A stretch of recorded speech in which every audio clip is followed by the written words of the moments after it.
नमस्कार दोस्तों, स्वागत है आप सभी का हमारे चैनल पौराणिक लोक पर। ओम श्री विष्णुवे नमः। ओम श्री बृहस्पति नमः। मित्रों, सनातन धर्म में बृहस्पतिवार का दिन भगवान विष्णु को समर्पित होता है। कहते हैं कि जो भी व्यक्ति हर बृहस्पतिवार को भगवान विष्णु की पूजा करता है और बृहस्पति देव की कथा सुनता है, बृहस्पति देव और भगवान विष्णु जी की कृपा से उनकी सभी परेशानियां दूर हो जाती हैं। गुरुवार को बृहस्पति देव की पूजा करने और कथा का श्रवण करने से धन, विद्या, मान सम्मान, प्रतिष्ठा और कई अन्य मनोवांछित फलों की प्राप्ति होती है। तो चलिए मित्रों, प्रभु श्री लक्ष्मी नारायण जी के चरण कमलों का ध्यान करते हुए सुनते हैं अथ श्री बृहस्पति देव की व्रत कथा। मित्रों, प्राचीन समय की बात है। एक नगर में प्रतापी और दानी राजा रहा करता था। वह सदा ही गरीबों, ब्राह्मणों, दीन दुखियों की सहायता करता था। पर राजा की यह बात उसकी रानी को अच्छी नहीं लगती थी। वह न तो गरीबों को दान देती, न ही भगवान का पूजन करती थी और राजा को भी दान देने से मना किया करती थी। एक दिन राजा शिकार खेलने वन को गए हुए थे तो रानी महल में अकेली रह गई। उसी समय बृहस्पति देव साधु वेश में राजा के महल में भिक्षा के लिए गए और भिक्षा मांगी। परंतु रानी ने भिक्षा देने से इनकार कर दिया और कहा, हे साधु महाराज, मैं तो इस दान पुण्य से तंग आ गई हूँ। मेरे पति इन गरीबों पर सारा धन लुटाते रहते हैं। इसलिए मेरी तो यही इच्छा है कि हमारा धन नष्ट हो जाए। फिर न रहेगा बांस, न बजेगी बांसुरी। न हमारे पास धन होगा और न ही मेरे पति दान पुण्य करेंगे। रानी की बात सुनकर साधु ने कहा, हे देवी, तुम तो बड़ी विचित्र हो। धन और संतान तो सभी चाहते हैं। पुत्र और लक्ष्मी तो पापी के घर भी होने चाहिए। यदि तुम्हारे पास अधिक धन है तो भूखों को भोजन दो, प्यासों के लिए प्याऊ बनवाओ, मुसाफिरों के लिए धर्मशालाएं खुलवाओ, जो निर्धन अपनी कुंवारी कन्याओं का विवाह नहीं कर सकते उनका विवाह करा दो, जो जीव जंतु भूखे हैं उन्हें भोजन दो। ऐसे और कई काम हैं जिनको करने से तुम्हारा यश लोक परलोक में फैलेगा। तुम्हारा यह धन दान पुण्य से जुड़कर और बढ़ेगा। परंतु रानी पर साधु के उपदेश का कोई प्रभाव न पड़ा। वह बोली, महाराज, आप मुझे कुछ ना समझाएं। मैं ऐसा धन नहीं चाहती जो हर जगह बांटती फिरूं।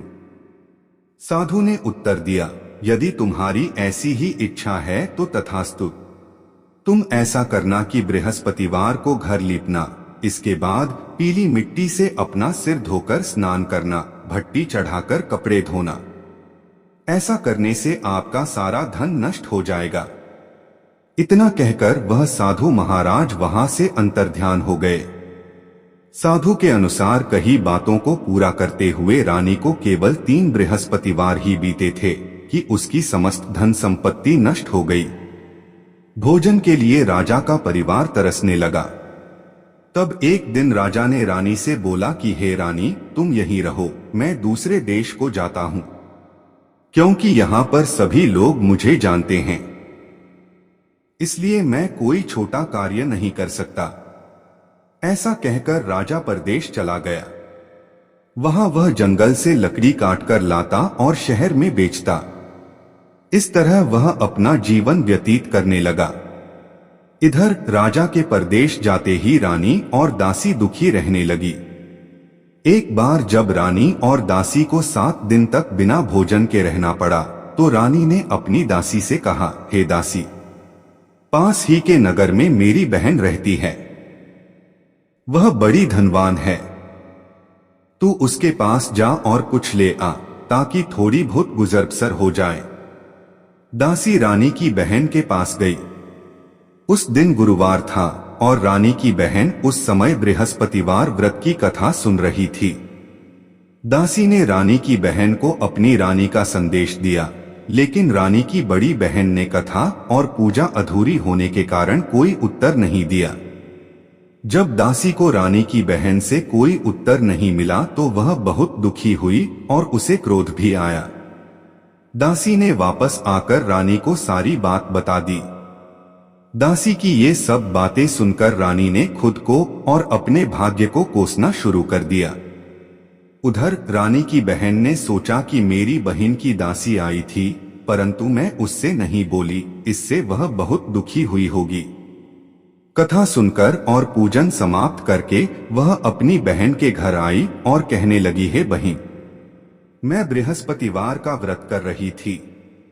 तुम्हारी दासी मेरे घर आई थी, परंतु जब तक कथा होती है तब तक न तो उठते हैं और न ही बोलते हैं, इसलिए मैं नहीं बोली। कहो दासी क्यों गई थी? रानी बोली, बहन तुमसे क्या छिपाऊं, हमारे घर में खाने तक को अनाज नहीं है। ऐसा कहते कहते रानी की आंखें भर आई। उसने दासी समेत पिछले 7 दिनों से भूखे रहने तक की बात अपनी बहन को विस्तार पूर्वक सुना दी। रानी की बहन बोली, देखो बहन, भगवान बृहस्पति देव सबकी मनोकामना को पूर्ण करते हैं। देखो शायद तुम्हारे घर में अनाज रखा हो। पहले तो रानी को विश्वास नहीं हुआ, पर बहन के आग्रह करने पर उसने अपनी दासी को अंदर भेजा तो उसे सचमुच अनाज से भरा एक घड़ा मिल गया। यह देखकर दासी को बड़ी हैरानी हुई। दासी रानी से कहने लगी, हे रानी, जब हमको भोजन नहीं मिलता तो हम व्रत ही तो करते हैं, इसलिए क्यों न इनसे व्रत और कथा की विधि पूछ ली जाए ताकि हम भी व्रत कर सकें। तब रानी ने अपनी बहन से बृहस्पतिवार व्रत के बारे में पूछा। उसकी बहन ने बताया, बृहस्पतिवार के व्रत में चने की दाल और गुड़ से विष्णु भगवान और केले की जड़ में पूजन करें तथा दीपक जलाएं, व्रत कथा सुने और पीला भोजन ही करें। इससे बृहस्पति देव प्रसन्न होते हैं। व्रत और पूजन विधि बताकर रानी की बहन अपने घर को लौट गई। 7 दिन के बाद जब गुरुवार आया तो रानी और दासी ने व्रत रखा। घुड़साल में जाकर चना और गुड़ लेकर आई। फिर उससे केले की जड़ तथा विष्णु भगवान का पूजन किया। अब पीला भोजन कहां से आए, इस बात को लेकर दोनों बहुत दुखी थे। चूंकि उन्होंने व्रत रखा था, इसलिए बृहस्पति देव उनसे प्रसन्न थे। इसलिए वे एक साधारण व्यक्ति का रूप धारण कर 2 थालों में सुंदर पीला भोजन दासी को दे गए। भोजन पाकर दासी प्रसन्न हुई और फिर रानी के साथ मिलकर भोजन ग्रहण किया। उसके बाद वे सभी गुरुवार को व्रत और पूजन करने लगी। बृहस्पति भगवान की कृपा से उनके पास फिर से धन संपत्ति आ गई, परंतु रानी फिर से पहले की तरह आलस्य करने लगी। तब दासी बोली, देखो रानी, तुम पहले भी इस प्रकार आलस्य करती थी, तुम्हें धन रखने में कष्ट होता था, इस कारण तुम्हारा सभी धन नष्ट हो गया था, और अब जब भगवान बृहस्पति की कृपा से धन मिला है तो तुम्हें फिर से आलस्य होता है। रानी को समझाते हुए दासी कहती है कि बड़ी मुसीबतों के बाद हमने यह धन पाया है, इसलिए हमें दान पुण्य करना चाहिए, भूखे मनुष्यों को भोजन कराना चाहिए और धन को शुभ कार्यों में खर्च करना चाहिए, जिससे तुम्हारे कुल का यश बढ़ेगा, स्वर्ग की प्राप्ति होगी और पितृ प्रसन्न होंगे। दासी की बात मानकर रानी अपना धन शुभ कार्यों में खर्च करने लगी, जिससे पूरे नगर में उसका यश फैलने लगा। इधर एक दिन राजा दुखी होकर जंगल में एक पेड़ के नीचे आसन जमाकर बैठ गया। वह अपनी दशा को याद करके व्याकुल होने लगा। बृहस्पतिवार का दिन था। एकाएक उसने देखा कि निर्जन वन में एक साधु प्रकट हुए। वह साधु वेश में स्वयं बृहस्पति देवता थे। लकड़हारे के सामने आकर बोले, हे लकड़हारे, इस सुनसान जंगल में तू चिंता मग्न क्यों बैठा है? लकड़हारे ने दोनों हाथ जोड़कर प्रणाम किया और उत्तर दिया, महात्मा जी, आप सब कुछ जानते हैं, मैं क्या कहूं? यह कहकर रोने लगा और साधु को अपनी आत्मकथा सुनाई। महात्मा जी ने कहा, तुम्हारी स्त्री ने बृहस्पति के दिन बृहस्पति भगवान का निरादर किया है, जिसके कारण रुष्ट होकर उन्होंने तुम्हारी यह दशा कर दी। अब तुम चिंता को दूर करके मेरे कहने पर चलो तो तुम्हारे सब कष्ट दूर हो जाएंगे और भगवान पहले से भी अधिक संपत्ति देंगे। तुम बृहस्पति के दिन कथा किया करो। 2 पैसे के चने और गुड़ लाकर उसका प्रसाद बनाओ और शुद्ध जल से लोटे में शक्कर मिलाकर अमृत तैयार करो। कथा के पश्चात अपने सारे परिवार और सुनने वाले प्रेमियों में अमृत व प्रसाद बांटकर आप भी ग्रहण करो। ऐसा करने से भगवान तुम्हारी सब मनोकामनाएं पूरी करेंगे। साधु के ऐसे वचन सुनकर लकड़हारा बोला, हे प्रभु, मुझे लकड़ी बेचकर इतना पैसा नहीं मिलता जिससे भोजन के उपरांत कुछ बचा सकूं। मैंने कई रात्रि स्वप्न में अपनी स्त्री को व्याकुल देखा है। मेरे पास कुछ भी नहीं जिससे मैं उसकी खबर मंगा सकूं। साधु ने कहा, हे लकड़हारे, तुम किसी बात की चिंता मत करो। बृहस्पति के दिन तुम रोजाना की तरह लकड़ियां लेकर शहर को जाओ।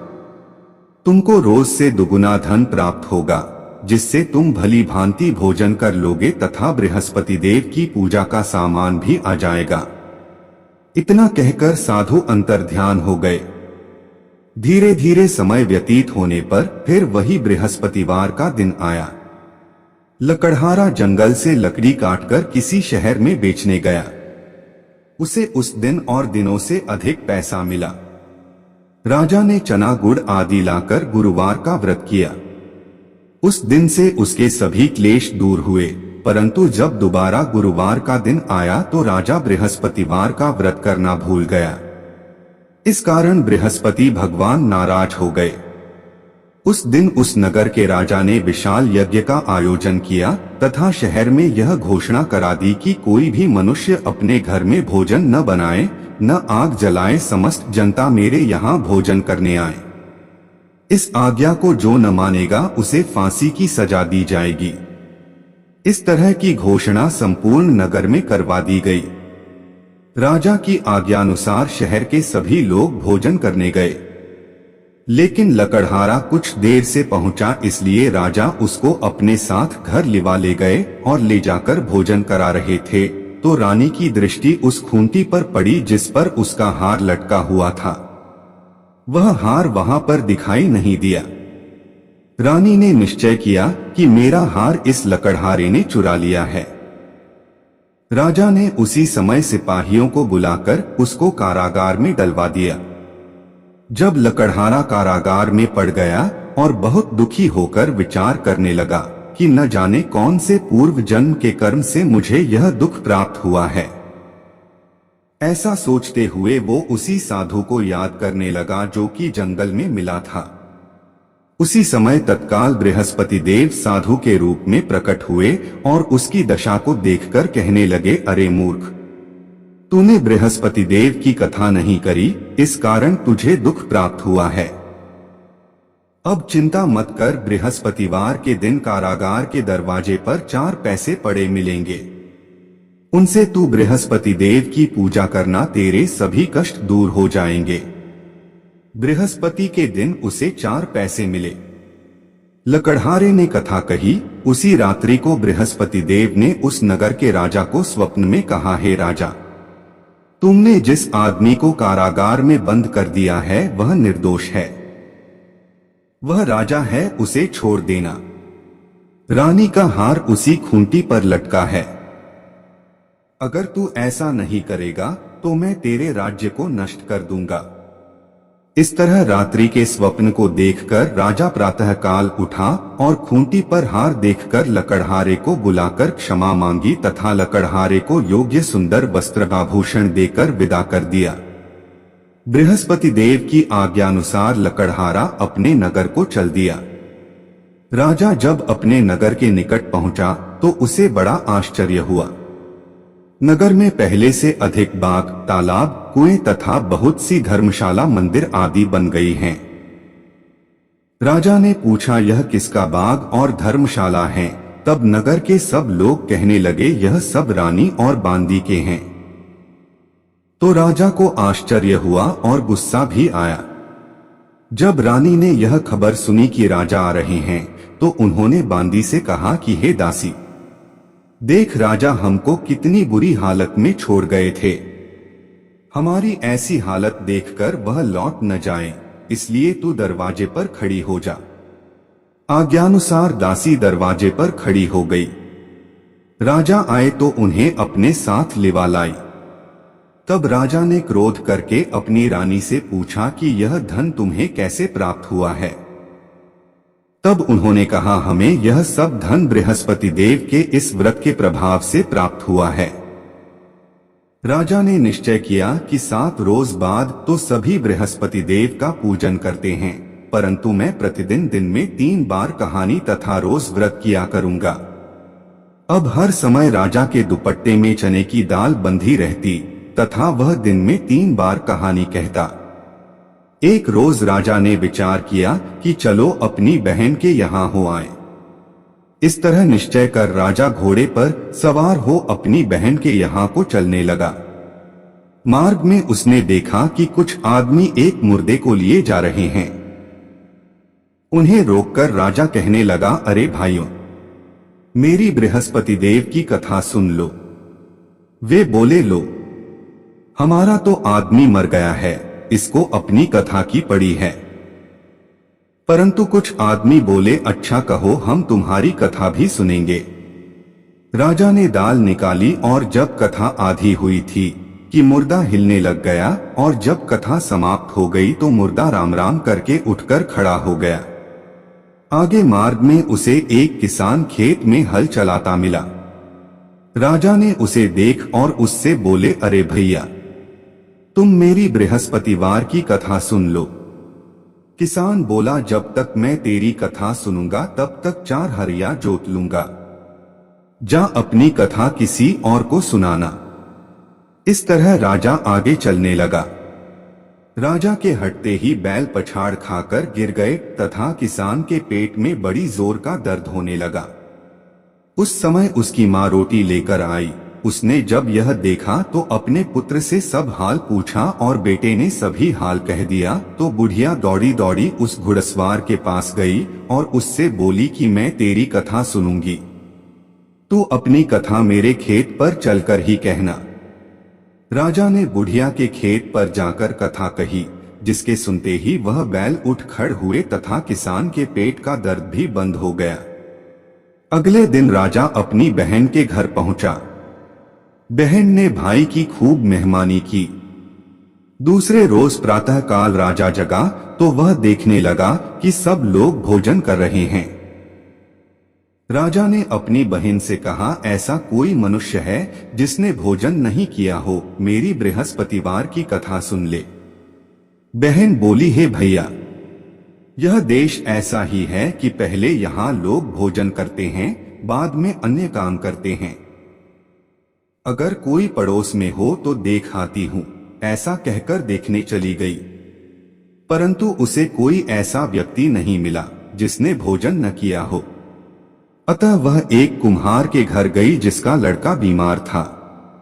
उसे मालूम हुआ कि उनके यहाँ 3 रोज से किसी ने भोजन नहीं किया है। रानी ने अपने भाई की कथा सुनने के लिए कुम्हार से कहा, वह तैयार हो गया। राजा ने जाकर बृहस्पतिवार की कथा कही, जिसको सुनकर उसका लड़का ठीक हो गया। अब तो राजा की प्रशंसा होने लगी। एक रोज राजा ने अपनी बहन से कहा कि हे बहन, हम अपने घर को जाएंगे, तुम भी तैयार हो जाओ। राजा की बहन ने अपनी सास से कहा। सास ने कहा, हाँ चली जा, परंतु अपने लड़कों को मत ले जाना क्योंकि तेरे भाई के कोई औलाद नहीं है। बहन ने अपने भैया से कहा, हे भैया, मैं तो चलूंगी पर कोई बालक नहीं जाएगा। राजा बोला, जब कोई बालक नहीं चलेगा तब तुम ही क्या करोगी। बड़े दुखी मन से राजा अपने नगर को लौट आया। राजा ने अपनी रानी से कहा, हम निर्वंशी हैं, हमारा मुंह देखने का धर्म नहीं है और कुछ भोजन आदि नहीं किया। रानी बोली, हे प्रभु, बृहस्पति देव ने हमें सब कुछ दिया है, वह हमें औलाद अवश्य देंगे। उसी रात को बृहस्पति देव ने राजा से स्वप्न में कहा, हे राजा उठ, सभी सोच त्याग दे, तेरी रानी गर्भ से है। राजा की यह बात सुनकर बड़ी खुशी हुई। 9वें महीने में उसके गर्भ से एक सुंदर पुत्र पैदा हुआ। तब राजा बोला, हे रानी, स्त्री बिना भोजन के रह सकती है, पर बिना कहे नहीं रह सकती। जब मेरी बहन आए तुम उससे कुछ कहना मत। रानी ने यह सुनकर हाँ कर दिया। जब राजा की बहन ने यह शुभ समाचार सुना तो वह बहुत खुश हुई तथा बधाई लेकर अपने भाई के यहाँ आई। तभी रानी ने कहा, घोड़ा चढ़कर तो नहीं आई, गधा चढ़ी आई है। राजा की बहन बोली, भाभी मैं इस प्रकार न कहती तो तुम्हें औलाद कैसे मिलती। मित्रों, संसार में जो मनुष्य सद्भावना से भगवान जी का पूजन व्रत सच्चे हृदय से करते हैं तो उनकी सभी मनोकामनाएं पूर्ण करते हैं। जैसी सच्ची भावना से रानी और राजा ने उनकी कथा का गुणगान किया तो उनकी सभी इच्छाएं बृहस्पति देव जी ने पूर्ण की थीं। इसलिए पूर्ण कथा सुनने के बाद प्रसाद लेकर जाना चाहिए। हृदय से उसका मनन करते हुए जयकारा बोलना चाहिए। बोलो बृहस्पति देव की जय, भगवान विष्णु की जय। अब सुनते हैं दूसरी कथा। प्राचीन काल में एक ब्राह्मण रहता था। वह बहुत निर्धन था। उसके कोई संतान नहीं थी। उसकी स्त्री बहुत मलिनता के साथ रहती थी। वह ना तो स्नान करती और ना ही किसी देवता का पूजन करती। इस सब से ब्राह्मण देवता बड़े दुखी थे। बेचारे बहुत अपनी स्त्री से कुछ कहते थे किंतु उसका कुछ परिणाम न निकला। भगवान की कृपा से ब्राह्मण की स्त्री को कन्या रूपी रत्न पैदा हुआ। कन्या बड़ी होने पर प्रातः स्नान करके विष्णु भगवान का जाप व बृहस्पतिवार का व्रत करने लगी। अपने पूजन पाठ को समाप्त करके विद्यालय जाती तो अपनी मुट्ठी में जौ भर के ले जाती और पाठशाला के मार्ग में डालती जाती। तब ये जौ स्वर्ण के हो जाते तो लौटते समय उनको बीन कर घर ले आती थी। एक दिन वह बालिका सूप में उस सोने के जौ को फटक कर साफ कर रही थी कि उसके पिता ने देख लिया और कहा, हे बेटी, सोने के जौ के लिए सोने का सूप होना चाहिए। दूसरे दिन बृहस्पतिवार था। इस कन्या ने व्रत रखा और बृहस्पति देव से प्रार्थना करके कहा, मैंने आपकी पूजा सच्चे मन से की हो तो मेरे लिए सोने का सूप दे दो। बृहस्पति देव ने उसकी प्रार्थना स्वीकार कर ली। रोजाना की तरह वह कन्या जौ फैलाती हुई जाने लगी। जब लौटकर जौ बीन रही थी तो बृहस्पति देव की कृपा से सोने का सूप मिला। उसे वह घर ले आई और उसमें जौ साफ करने लगी, परंतु उसकी मां का वही ढंग रहा। एक दिन की बात है कि वह कन्या सोने के सूप में जौ साफ कर रही थी। उस समय उस शहर का राजपुत्र वहां से होकर निकला। इस कन्या के रूप और कार्य को देखकर मोहित हो गया तथा अपने घर आकर भोजन तथा जल त्याग कर उदास होकर लेट गया। राजा को इस बात का पता लगा तो अपने प्रधानमंत्री के साथ उसके पास गए और बोले, हे बेटा, तुम्हें किस बात का कष्ट है? किसी ने अपमान किया है अथवा और कारण हो सो कहो, मैं वही कार्य करूंगा जिससे तुम्हें प्रसन्नता हो। अपने पिता की राजकुमार ने बातें सुनी तो वह बोला, मुझे आपकी कृपा से किसी बात का दुख नहीं है। किसी ने मेरा अपमान नहीं किया है, परंतु मैं उस लड़की से विवाह करना चाहता हूं जो सोने के सूप में जौ साफ कर रही थी।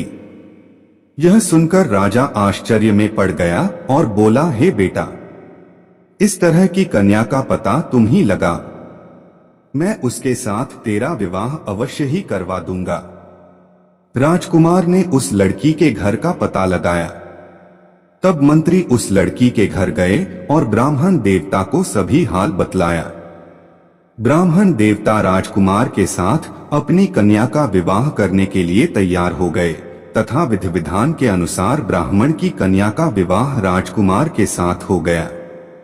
कन्या के घर से जाते ही पहले की भांति उस ब्राह्मण देवता के घर में गरीबी का निवास हो गया। अब भोजन के लिए भी अन्न बड़ी मुश्किल से मिलता था। एक दिन दुखी होकर ब्राह्मण देवता अपनी पुत्री के पास गए। बेटी ने पिता की दुखी अवस्था को देखा और अपनी मां का हाल पूछा। तब ब्राह्मण ने सभी हाल कहा। कन्या ने बहुत सा धन देकर अपने पिता को विदा कर दिया। इस तरह ब्राह्मण का कुछ समय सुखपूर्वक व्यतीत हुआ। कुछ दिन बाद फिर वही हाल हो गया। ब्राह्मण फिर अपनी कन्या के यहाँ गया और सारा हाल कहा तो उसकी लड़की बोली, हे पिताजी, आप माताजी को यहाँ पर लेकर आओ, मैं उसे विधि बता दूंगी जिससे आपकी गरीबी दूर हो जाएगी। वह ब्राह्मण देवता अपनी स्त्री को साथ लेकर बेटी के घर पहुंचे तो बेटी अपनी मां को समझाने लगी, हे मां, तुम प्रातःकाल प्रथम स्नानादि करके विष्णु भगवान का पूजन करो और दिन में बृहस्पति देव का व्रत रखो। ऐसा करोगी तो तुम्हारी सब दरिद्रता दूर हो जाएगी। परंतु उसकी मां ने एक भी बात नहीं मानी और प्रातःकाल उठकर अपनी पुत्री के बच्चों की जूठन को खा लिया। इससे उसकी पुत्री को भी बहुत गुस्सा आया और रात को कोठरी से सारा सामान निकालकर अपनी मां को उसमें बंद कर दिया। प्रातःकाल उसे कोठरी से निकाला तथा स्नानादि करा के पाठ करवाया तो उसकी मां की बुद्धि ठीक हो गई और फिर उसकी मां प्रत्येक बृहस्पतिवार को व्रत रखने लगी। इस व्रत के प्रभाव से उसके माँ बाप बहुत ही धनवान और पुत्रवान हो गए और बृहस्पति जी के प्रभाव से इस लोक के सुख भोग कर स्वर्ग को प्राप्त हुए। तो बोलो विष्णु भगवान की जय, बृहस्पति देव की जय।